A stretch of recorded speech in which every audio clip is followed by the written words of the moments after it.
The best holiday tip I can give you is that teeth are not tools. Teeth are great for many things, for instance, chewing and enunciation, but they do not make good tools to open bottles, packages, snack bags, and other similar things.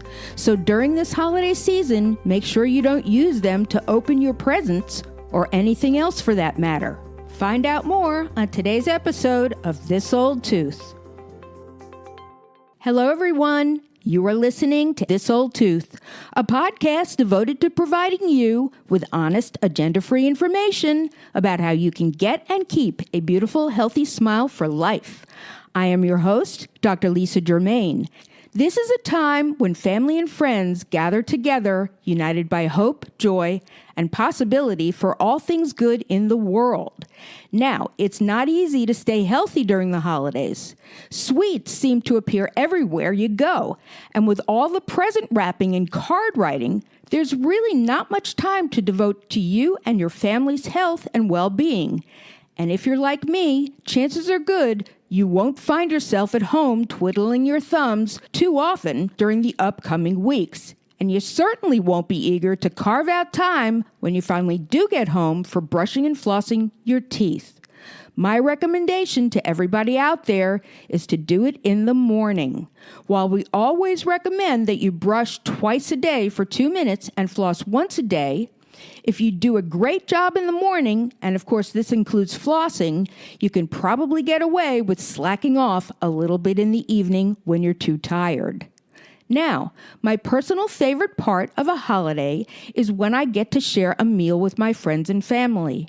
The good news is that most holiday feasts include a turkey, and I'm not talking about your brother-in-law. I'm talking about the kind you eat. Turkey is a great choice for your teeth because it does not contain sugar or starch.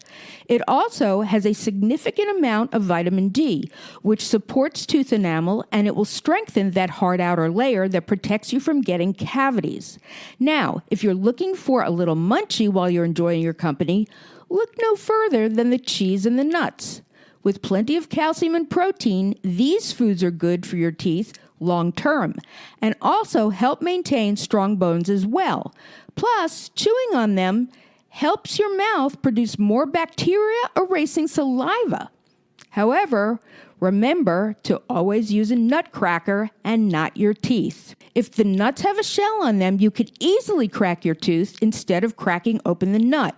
And the last thing you want to do is to have to make an emergency call to your dentist in the middle of a holiday meal. The best holiday tip I can give you is that teeth are not tools. Teeth are great for many things, for instance, chewing and enunciation, but they do not make good tools to open bottles, packages, snack bags, and other similar things. So during this holiday season, make sure you don't use them to open your presents or anything else for that matter. With time, this activity will weaken the enamel and the more fragile edges of your teeth, leading to the cracking and breakage and an expensive cosmetic repair job. Now, let's go back to the main meal. Another good tip is to pile your plate with healthy vegetables like chopped carrots and celery and cucumbers, as well as cherry tomatoes. These are not only great for your teeth, they will make you feel full as well, so you're not as tempted to eat the more starchy or sugary side dishes. While sweet treats have always had a reputation for causing tooth decay, they're not the only culprits. It's a little-known fact that starch converts to sugar, and this feeds the bacteria in your mouth. Foods such as cornbread and mashed potatoes can feed the harmful bacteria just like sugary foods can. Now also, remember to stay hydrated before, during, and after your feast.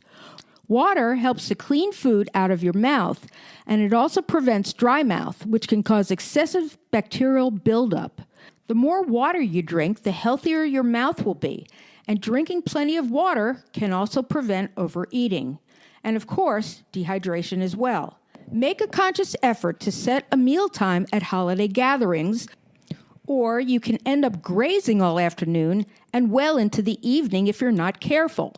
This means the bacteria in your mouth get to chow down all day too.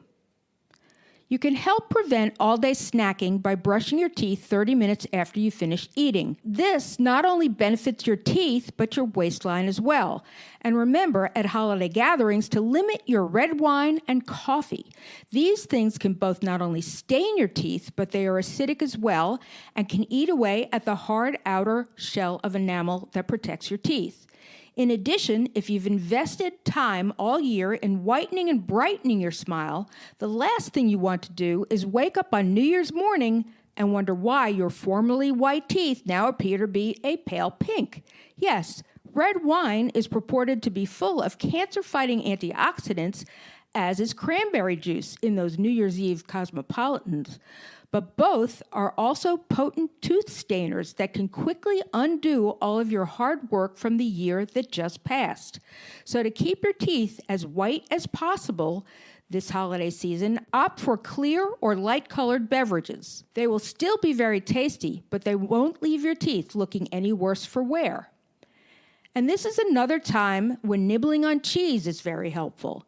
This actually is a miraculous example of natural food science. The alkaline in the cheese neutralizes the acid in the alcoholic beverage. So nibble cheese while you drink. Best of all, they both taste great. Now, for all my talk about avoiding sugar, I'm the last one to deny myself dessert. So here's my tip for everyone with a sweet tooth. And if you're going to treat yourself to a dessert this year, go with the pumpkin pie.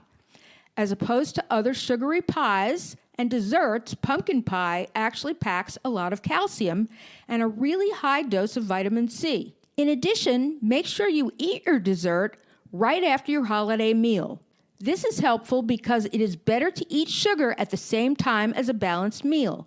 The other, more healthy foods will not only displace the sugar from your teeth, they can also aid in neutralizing any acids from ingesting this sugar. Now, for the kids out there, it is particularly important to remember some of the good habits that you have been developing all year. Hard candy is one of the worst offenders at wreaking havoc on your healthy teeth. So make sure you eat a very limited number of those candy canes. And try not to drink a lot of sugary soda. And if you do eat hard candy or drink soda, please rinse with water afterwards, because all of these things will bathe your teeth in sugar. And parents, sugarless gum is also a great way to keep your mouth and your kids' mouths busy while boosting saliva production. This will wash away the sugar as well. And last but not least, your child probably has time off from school around the holidays. This is a great time to schedule a cleaning and a checkup for your children's teeth, and for you as well. And as always, you can ask your dentist for additional tips on how to keep your child's teeth healthy during the holidays. And now for a fun fact. The blueprint for your teeth is present the day you're born. When babies arrive, the crowns of their first 20 teeth are already in place under the gums, waiting for the right time to break through, starting sometime between 3 to 6 months of age. Then, throughout childhood, the crowns and roots of adult teeth are already forming under those baby teeth, waiting until it's time to begin pushing them out of the way. If you haven't subscribed to my podcast yet, please do from wherever you are listening. So until then, thank you for listening. And remember, be true to your teeth, or they will be false to you.